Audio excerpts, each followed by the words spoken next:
Well, we once again didn't see too crazy of a day, so we do have those updated daily expected moves, and now we have finally seen implied volatility increase going into the Fed interest rate decision. So we're going to go over a few things at the beginning of this video, then we're going to get into the SPY and the Qs, go over into volatility, but guess what? Today, I believe we just had GameStop earnings, so we will go over there and check out what's going on with a few of the memers. We're going to check out GME and AMC at the end of this video, but first, let's get into this overall market and see what's going to happen with the rest of December, and maybe we can find some critical levels for tomorrow's big event. Let's get into it.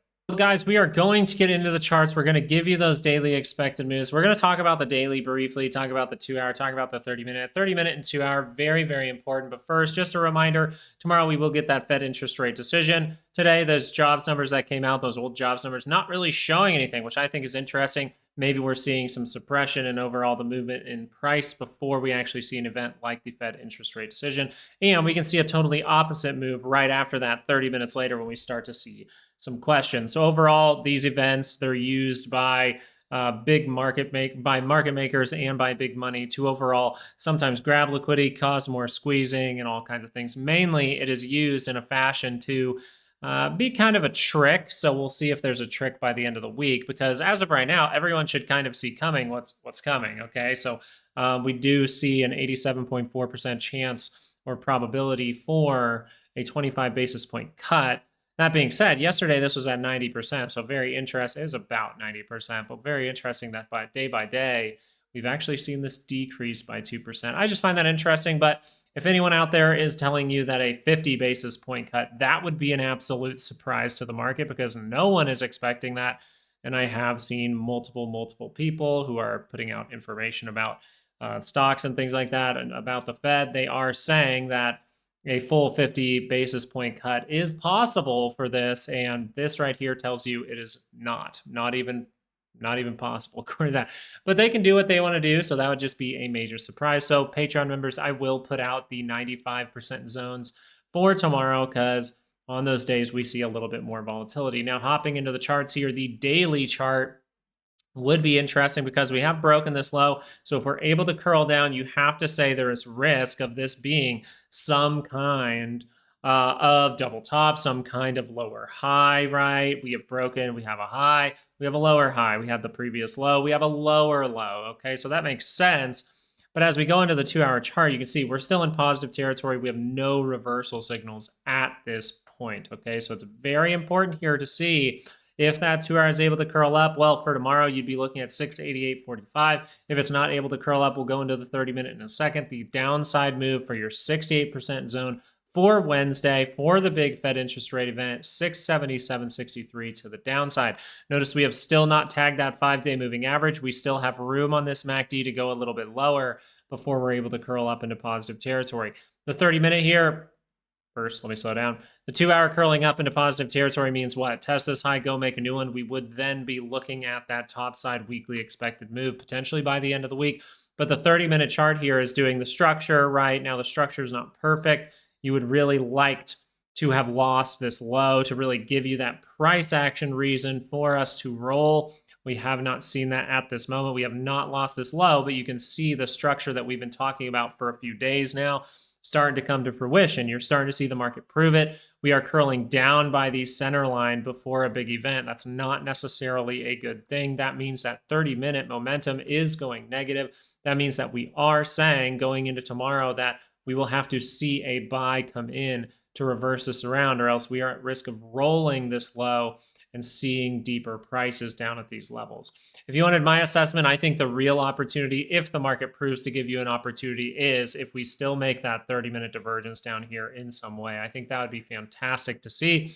We'll see if it comes to fruition. I will be posting things to Patreon as I see fit, but as of right now, 30 minutes curled down, not a good sign.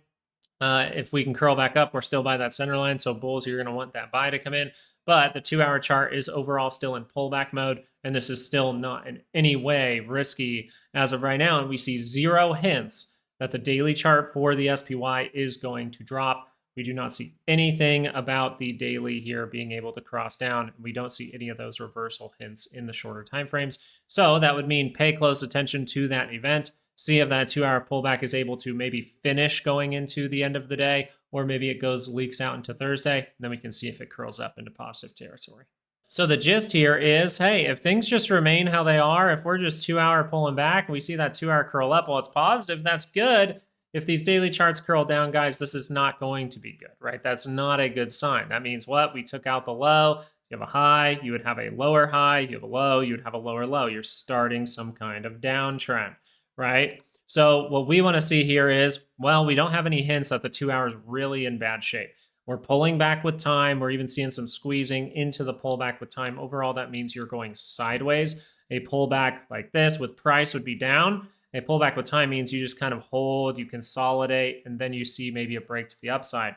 But you notice you have a lot of room to that downside. So tomorrow, 619.07 to the downside, 631.03 to the upside.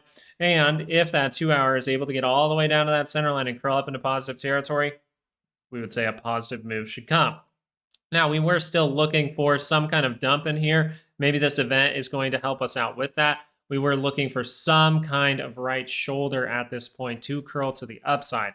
That's what overall looks the most probable as the 5-day moving average is there. We're still looking for that test of the 5-day, but if the 2 hours is able to curl up here, then you would suggest a further squeeze. I am still not in any positions going into this event, just so you are aware. As we look at this, we start to see what? This lackluster move today. If we see that curl down, how close is the MACD to that center line? It is right there. That would mean that we are at serious risk of losing what? This low and testing this one. And as the daily expected move is lower than that, that would mean that we are easily going to see if we are able to curl down. We can see that move to 619. We can maybe get a little reaction, but we would say the rolling would commence to go test that 5-day moving average. So as of right now, we're looking for the 2 hour retest to test that 5-day moving average. If we get a surprise tomorrow or anything like that, that is why I'm mitigating risk by doing what? Staying out of all positions. I will wait until the end of the day to attempt to make a decision. And if nothing sets up for me, I am perfectly fine being patient all the way into the end of the week if necessary. Now, the reason I am doing that is because I don't want to ruin a whole year's worth of good trading. I want to keep saying that in a lot of videos because some event like this, you could just not trade it for this week, look into next week, probably find a trade setup somewhere. So I think that's very important. Let's go check on volatility. We did post something very interesting over to Patreon today, something to look at. We did discuss it, or at least mention that it could fail. So pay attention to it, but we're going to go into that right now. This was the overall signal that we were discussing. Now, even in the post that I did make, we did say, hey, watch if this ends up failing. And as of right now, you have seen the management of risk. So when I talk about that full technical analysis course, that's 90% off. It's the last 90% off sale. In that course, which you can get for only $100 right now. Literally, this is the last end of the year sale that will be for $100. It's the best price you'll ever get. We talk about the management for a trade, and we actually give you a way to do it in the charts.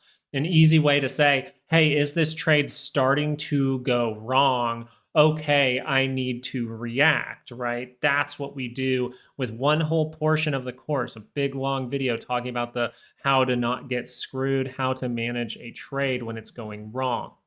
This would be what that is. I'm just telling it to you right now, blatantly on YouTube. So I'm glad you watched this far into the video because you're seeing not only a confirmation with the reading, it's not a price for volatility, but with the divergences, you would expect a 2 hour to pull back at least down into a reading of 16 and then be able to curl up into positive territory later. Maybe even coming all the way down to set up a divergence point. We'll go into the 2 hour in a second. But as of this moment, the divergences are there. We mentioned on Patreon, watch for it to fail because I'm leaning towards downside into the event. But this would suggest that we're going to go up into the event. So we did see a violation with the MACD being able to confirm here, the RSI confirming just before that, the price action, or in this case, the reading is able to confirm first. What does that mean? That means that this 2 hour is rejecting as of right now. So let me clean this off the charts. This means that the 2 hour is overall rejecting, but this is the first time it's actually gone positive. So if we wanted to set some kind of trap, we might make some kind of higher low. But as of right now, the 2 hour is rejecting. We are getting the violation of that at the end of the day. And we just went over that on the 30-minute chart. So the 2 hour chart here is not suggesting that it's going to drop, at least for now. It's saying, hey, we could climb as far as tomorrow goes. once again, I don't think there are reasons to, at least in my book, there's not enough reasons for me to really risk money going into tomorrow's event just yet. I want to look towards the end of the week, and I'll update you guys on what I'm doing. That being said, we do see a somewhat of a downtrend. If we did get the daily to curl up, it's negative. It would take a couple of bars to go positive, but it's still at risk of closing above this 200, seeing a climb. But if we just see that quick amount of volatility for a few days here, we go into Friday tagging the 200, tagging a price point of 20, even going all the way up to this point here of about 22 is possible, but it's very likely that that would subside. This is where we want to be cautious, but we really need to see how this move goes if we're able to curl up the daily chart, because you're getting confirmation from the reading. You're not getting that from the RSI, not getting that from the MACD. And overall, you do have a high, you have a lower high, you have a low, you have a lower low. So you are kind of moving slightly down. And I think it would be interesting to pop for a second here, but then climb all the way down to that 1212, maybe start to set up reversal signals down there. So what am I getting at here with volatility? Volatility is overall saying, hey, we can see a pop in volatility with this moment. The 2-hour chart had divergence, the 2-hour chart went positive. But overall, we're seeing that if this thing did get a pop, right now it's in a downtrend, so you would want that to be a major surprise. When normally, when you do go into an event like the FOMC, or not FOMC, but the Fed interest rate decision, anything to do with the Fed, you can see moments where tomorrow you might see like a spike all the way down to this weekly expected move, and then just buy all the way back up by the end of the day. It could be like, oh, we get the data, it's horrible. Oh, Jerome Powell said something, it's great now, right? That happens a lot during these events. So be prepared for it. I'm sure a day trader out there is pretty good at playing these type of things. So congratulations if you are. I hope you have fun with it. Me, myself, though, I like to chill towards the end of the year. I am staying out of this Fed interest rate decision mess until maybe the end of the week or the end of the day tomorrow. But that's okay. Let's have some fun and talk about GME. Well, GME, so I've talked about this stock plenty of times. And the one thing that I always said was always pay attention to 2-hour divergences and daily divergences. Those are the main things that I pay attention to with GME. With AMC, I've held on to these for a little while now. They are very manageable positions. I am by no means betting the house on GME or AMC. But I tell people all the time, you have to pay attention to divergences, especially on the daily. So we're going to go through some divergences on the daily. Divergence to the upside, we end up going to the downside. Divergence to the downside, right? Positive divergence right here on the MACD, on the RSI at the same time. We start to head up. We don't see divergences actually in this moment, but this moment was really cool because we tagged a monthly expected move that day, and that was very, very fun.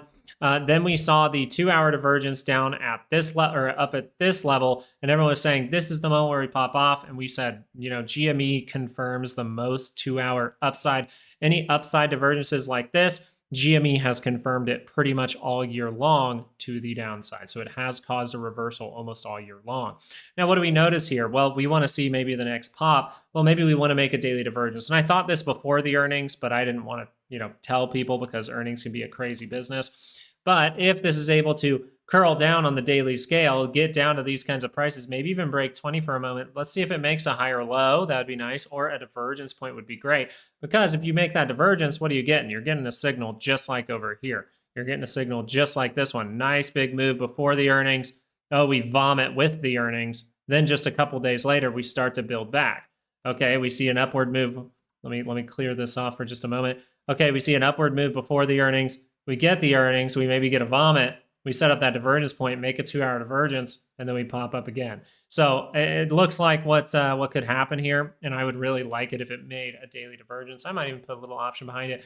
And same goes for AMC. I actually have it drawn up already. AMC does not have any kind of reversal signal, but the last time it did see somewhat of an upward move, what did you have? Well, you had a bunch of divergences on the daily time frame that actually led to somewhat of a higher low before you got going. But if you were paying attention to that moment and you caught it, well, you went from a price point of $2.74 all the way up to above $4. Very, very nice move.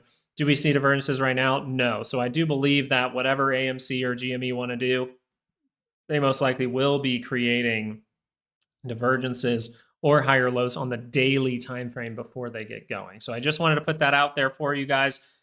The other thing I will say, and this is for people who seriously Maybe you worship the GME creators out there. Maybe you're still paying attention to every single thing that someone says about Roaring Kitty. I will tell you something about earnings days for pretty much any stock that you think there's a high level of manipulation, because every stock is manipulated in some way, right? Just ask a market maker; they will literally tell you. But with GME, if you think that it is heavily manipulated, which I do believe it is manipulated, that E is there. You see it, they see it.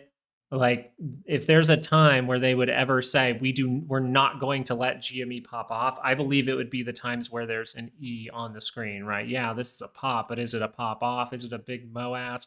No. So I would just tell you that as far as GME goes, just be aware that if you see the E and you get really pumped for it, well, the people who are betting against you are probably pumped that you're pumped about it, okay? So as of this, I think you're looking for daily divergence for GME, and I think it's that simple. The 2-hour chart kind of says like, hey, if we curl up here, but you have that divergence there on the RSI. So we'll see what happens with this. We'll maybe update this if signals start to look good. Maybe we'll post a little trade setup to Patreon if it looks good. But I think reminding ourselves of what we mainly were talking about in this video, and I really think the 30-minute chart is going to be critical for tomorrow. I do think that we have set up the structure for what we've been looking for, and I think it would be very nice to see some kind of downward move, right? Maybe come even down into these type of areas. Maybe just see a pretty sizable sell-off tomorrow would be very, very nice. But do we tag the 5-day moving average?